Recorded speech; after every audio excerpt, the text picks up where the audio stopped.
시간에도 제일 부담되는 첫 시간 이렇게 맡아서 발제하게 되었습니다. 실질적으로 제가 이 부탁을 받고 정년제를 이렇게 연구하면서 느낀 것은 사실 이게 오래전부터 실시된 것이라고 생각을 했었는데 실체를 알고 보니까 굉장히 짧은 실질적으로 우리 교단에서 정년제가 정착이 되실 때 실시된 게 1992년입니다.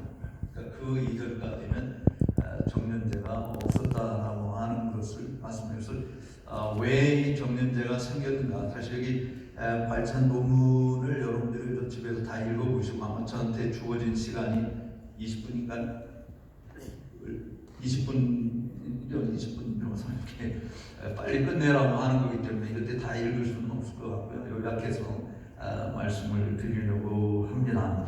그래서 저는 평소에 이제 정년제에 대해서 제가 생각하는 것과 또 성경에서 말하고 있는 부분들, 우리 신학적으로 또 사회적으로 보는 이런 부분들을 함께 생각하면서 결론은 저는 정년제 연장이 아니고 사실은 폐지해야 된다라고 하는 것이 사실은 결론입니다. 그래서 정년제가 원래 교회에서부터 나온 것이 아니고 세상에서부터 나온 것인데 여기 그 백과사전에 규정해 놓은 것을 보면 정규 직원이 일정한 연령이나 정해진 근무 기간에 달하면 직장에서 자동적으로 퇴직시키는 제도다.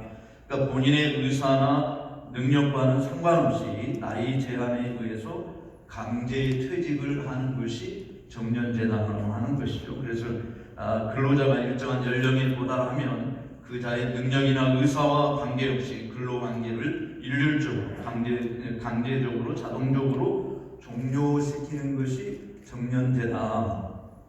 이런 그 사전적 설명에 의하면 미리 정해진 특정 연령에 도달하면 퇴직하게 하는 연령제도가 정년제도고, 둘째는 일정한 근무 기간이 지나면 퇴직시키는 근속 정년제도고, 그리고 마지막은 일정 기간 승진하지 못하고 동일 직급에 머물 경우 퇴직시키는 계급 정년제도 등으로 구분해서 이야기할 수 있습니다. 1991년에 고령자 고용복지법이 제정되면서 정년을 60세 이상 되도록 노력한다 이렇게 규정을 하였지만 1997년에 IMF를 맞으면서 공공부문과 기업들의 구조조정에 의해 정년제 명예퇴직과 정리해고가 단행되었고, 그 당시 정부에 의해서 교원의 정년이 65세에서 61세로 감축되고 민간 기업들 역시 정년을 기존의 55세보다 더 낮추려는 경향을 보여주었습니다. 그리고 2000년대에 들어오면서 우리 사회의 고령화가 매우 급속하게 진행됨에 따라서 고령자들의 경제활동을 확대, 촉진하기 위해 고령자에 대한 고용차별을 금지하고 이들의 정년을 연장하려고 하는 정부의 노력이 지금 진행되고 있다 이렇게 말할 수 있겠습니다. 그리고 정년제가 왜 제정이 되었는가, 그 이유를 사회적으로 보게 되어지면 산업 현장에서 제일 먼저 생기게 된 것이 기업의 강제 정년 제도가 도입된 이유를 설명하는 라지오 강제 정년 이론에 의하면 기본적으로 생산성은 연령이 높아질수록 낮아진다라고 하는 것 때문에 벌어진 일입니다. 그러나 연령과 생산성과의 부정적 관계를 보여주는 연구 논문을 실제로 살펴보면 그렇게 많지 않고 오히려 아무런 관계가 없다고 하는 결과물이 더 주류를 이루고 있다고 하는 것이 요즘 학계의 정설이라고 보아집니다. 특별히 지난해 2월 대법원에서 육체 노동자의 가동 연한을 65세로 판단한 이후에 정년을 단계적으로 65세로 연장하자는 논의가 매우 심도 있게 진행되고 있습니다. 더욱이 국민 건강 상태가 빠르게 개선되고 있고 저출산으로 노동력 부족이 예상되는 상황에서 어쩔 수 없는 선택이 될 가능성이 매우 높습니다. 더구나 작년 한국행정연구원이 만 19세에서 64세까지 국민 1,539명을 대상으로 진행한 정년 연장에 관한 인식조사 결과를 발표한 것을 보면 현재 60세인 정년을 연장을 찬성하는 것이 61.1%였습니다. 반대한다는 것이 19.6%였습니다. 찬성도 반대도 아니다라고 하는 응답이 19.3%였습니다. 그리고 연장은 65세까지로 하는 것이 가장 바람직하다라고 하는 것이었습니다. 그렇다고 한다면 교회는 어떠하냐라고 하는 부분입니다. 정년제를 논하기 전에 알아야 할 것은 교회는 산업기관이 아니다, 기업이 아니다라고 하는 것입니다. 사업주의 업무 수행에 있어서 정년제 도입이 필연적이었다고 한다면 교회 사역자의 정년 혹은 직분자의 정년이 반드시 필요한 것인가? 교회는 사업주와 노동자로 구성된 기업이 아니기 때문에 교회에서 정년제 언급은 세속사회에서 바라보는 것과는 시각이 전적으로 달라야 한다라고 생각합니다. 교회는 이윤 창출 기업이 아니라 영혼을 구원하고 하나님 나라 백성을 살아가도록 훈련시키는 신앙 공동체인 것입니다. 대한예수 장로의 옛날 헌법, 정년제가 실시되기 이전의 헌법 정치 4장 4조 1항에 보면 위임 목사는 한 지교회는 1구역, 가로하고 4지교회까지 조나 그중 조직된 교회가 하나 이상 됨을 묘한 가로 닫고의 청빙으로 노예의 위임을 받은 목사에는 특별한 이유가 없으면 그 담임한 교회를 종신토록 심호한다라고 규정되어 있었습니다. 이 조항의 특이한 점은 교회 직분자의 항존직을 종신적으로 해석했다고 하는 사실입니다. 이렇게 규정된 것이 1970년대, 80년대 교회의 급성장과 더불어서 정년제 이야기가 논의되기 시작했습니다.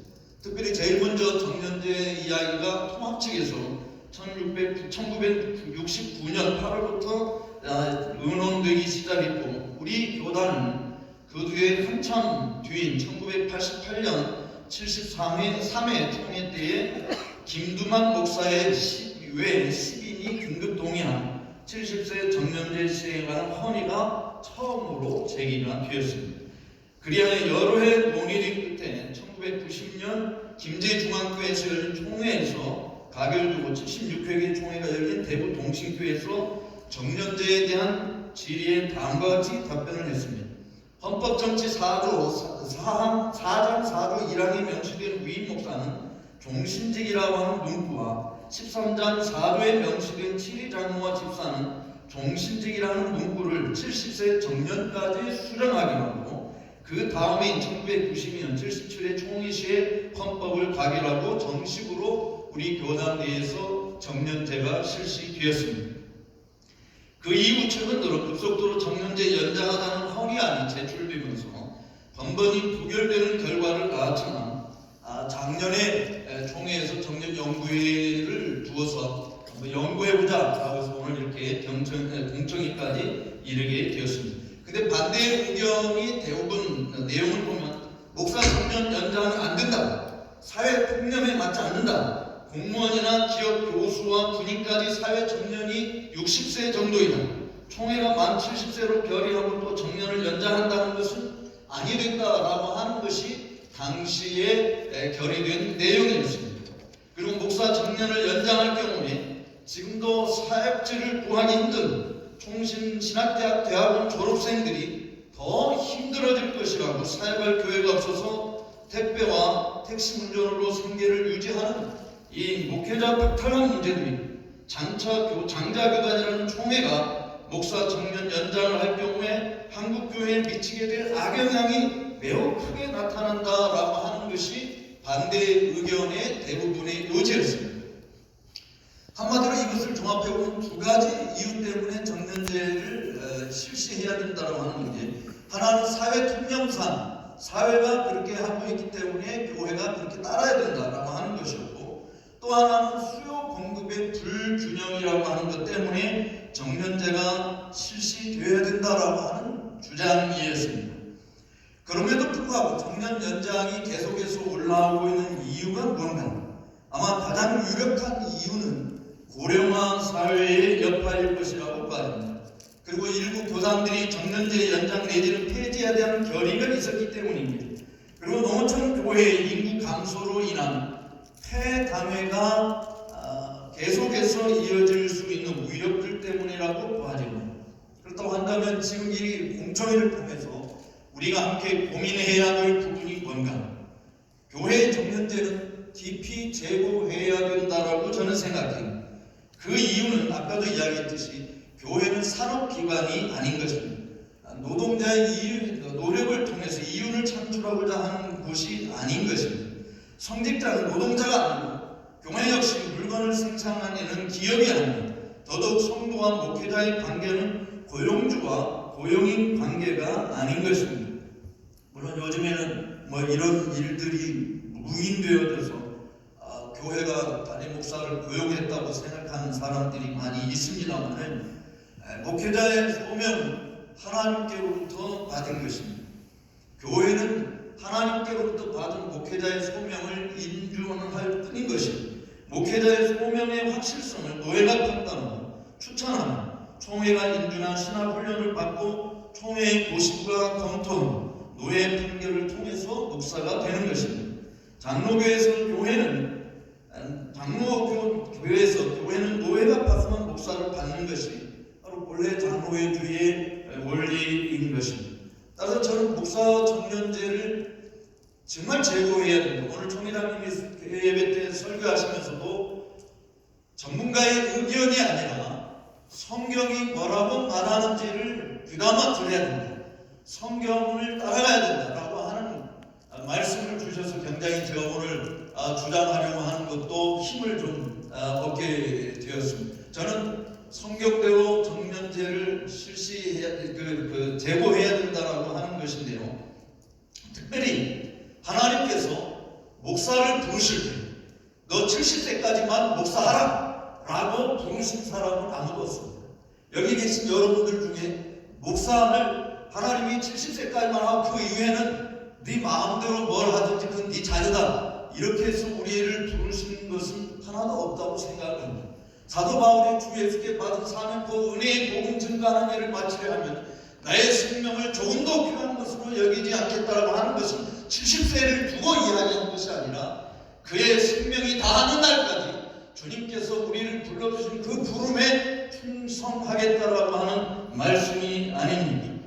하나님께서 우리에게 말씀을 전할 은사를 주신 것은 죽는 날까지 사용하는 것이에요. 여러분의 몸에 붙어있는 모든 지체들이 죽을 때까지 기능을 발휘하는 것이지 뭐 눈은 50세까지만 하고 귀는 70세까지 하고 입은 뭐 65세까지 하고 이렇게 하나님께서 우리의 모든 지체들을 규정해 주신 것이 하나도 없습니다. 태어날 때부터 죽을 때까지 하나님이 주신 지체는 기능대로 사용이 되어지는 것입니다.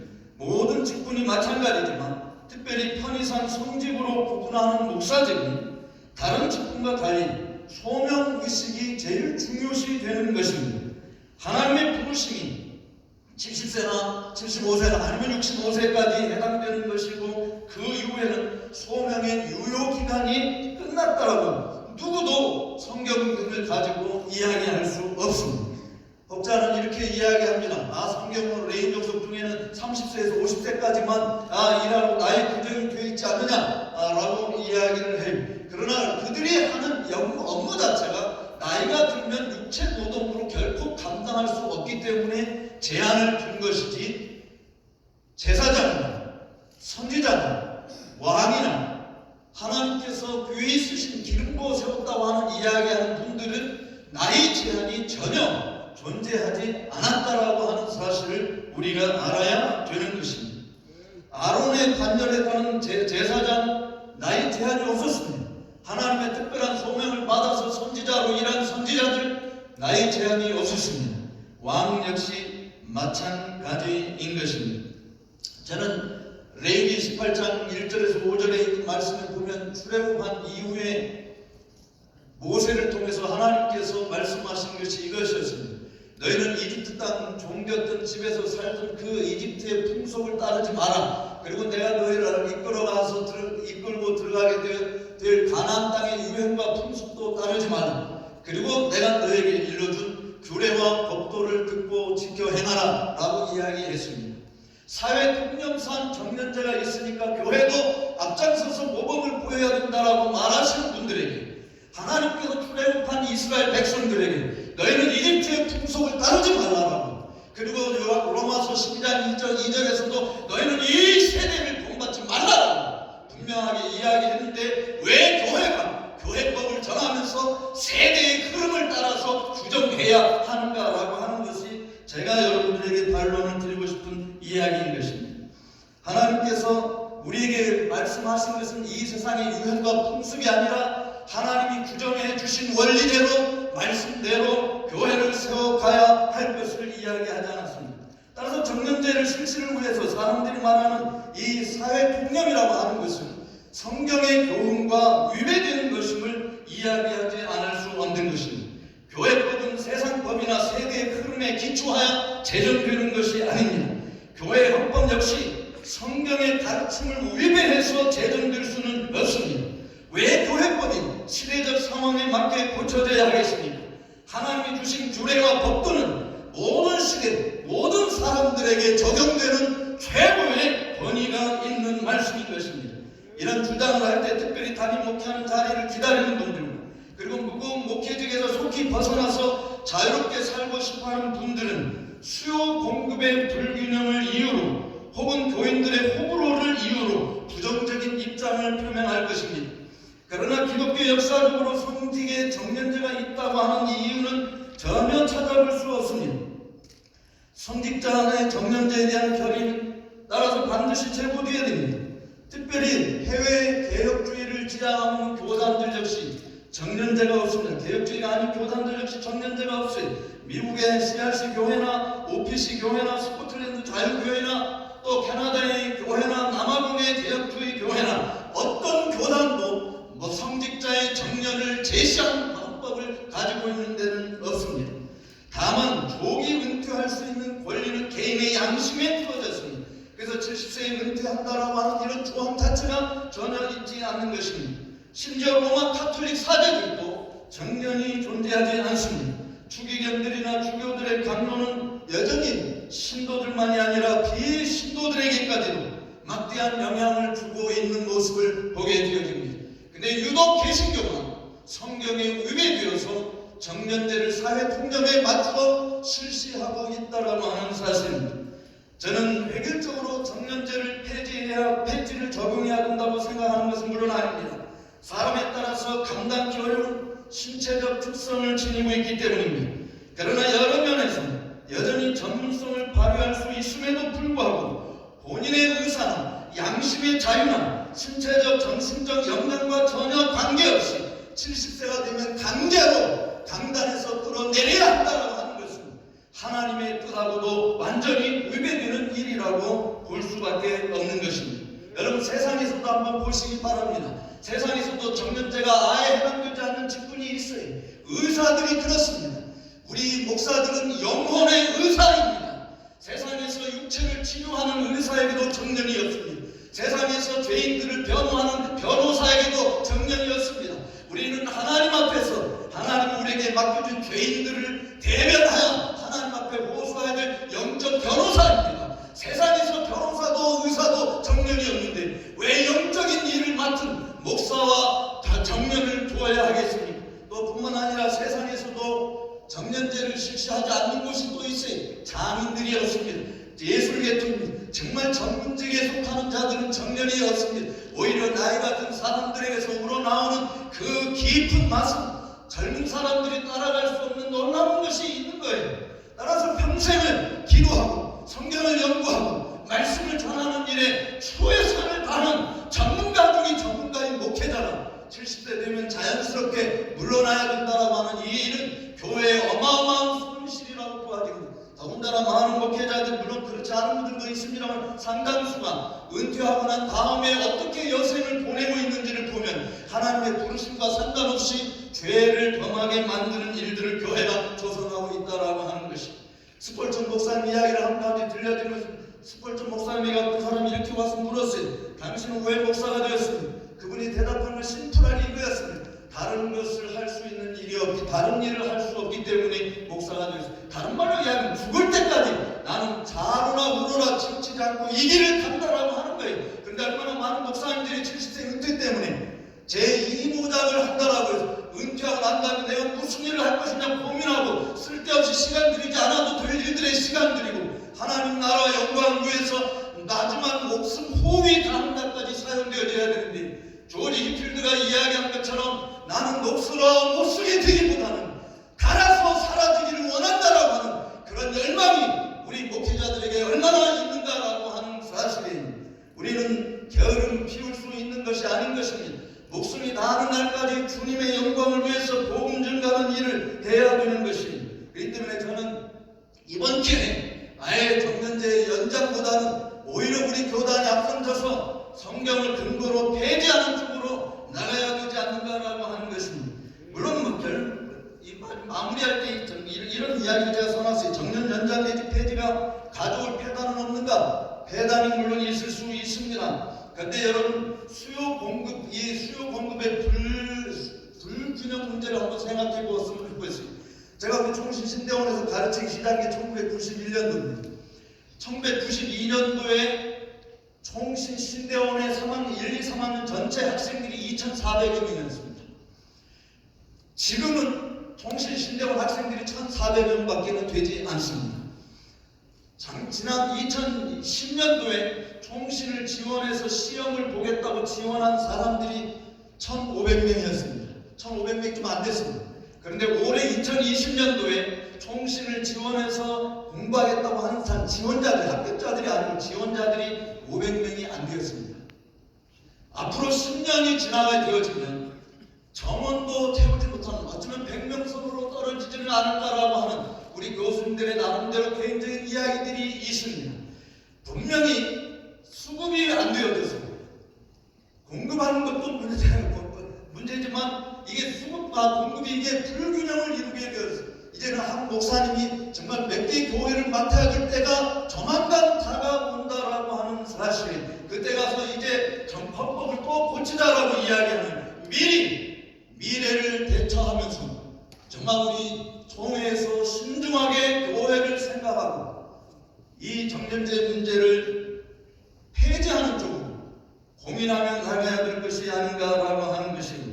물론 그럴 때 교회에서 목사님들이 빨리 그만두기를 학수부대하는 교회들이 많은데 정년제가 폐지가 되어지면 그 성도들은 미리 목사를 내보내려고 한다고 하는 일들을 우리가 우려할 수 있습니다. 실질적으로 정년제 때문에 내보내지 못하고 참고 있는 교회들이 많이 있는가 합니다.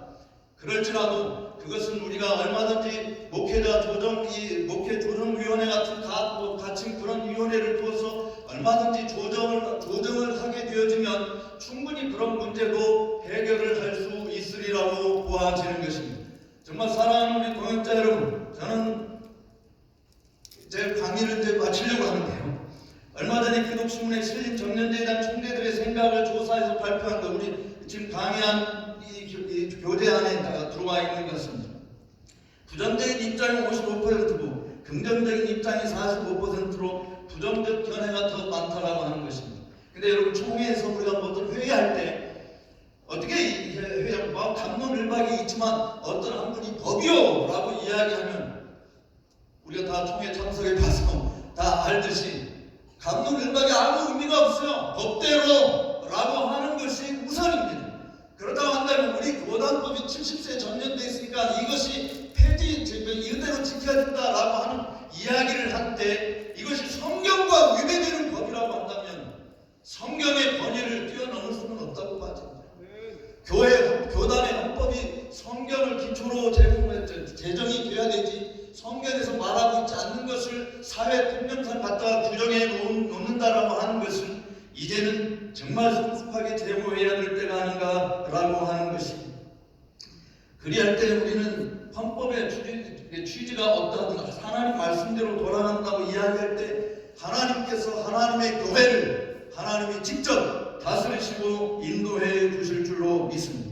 목회자로 하나님의 부르심에는 후회하심이 없잖아요. 내가 후회해서 했기 때문에 너 70세에 끝내야 돼. 아니 하나님이 후회하시면 70세가 안 돼도 하나님이 목회 못하게 막으세요. 그런데 정말 개교회 목사가 결격 사유가 없음에도 불구하고 미풍양속을 해치는 윤리 도덕 문제에 걸린 것이 없음에도 불구하고 더군다나 또 신학적으로 문제가 되는 것도 전혀 없음에도 불구하고 특별히 자신들의 마음에 들지 않는다고 하나님의 종들을 교회에서 몰아내는 일을 방치한다고 하는 것은 정말 교회가 해서는 아니 된다고 봐집니다. 치려면 목사님들한테 뭐 권고 사직을 이야기해서 교회 그만두게 할 수 있는 그런 법도 여전히 우리는 헌법에 존재하고 있지 않습니까?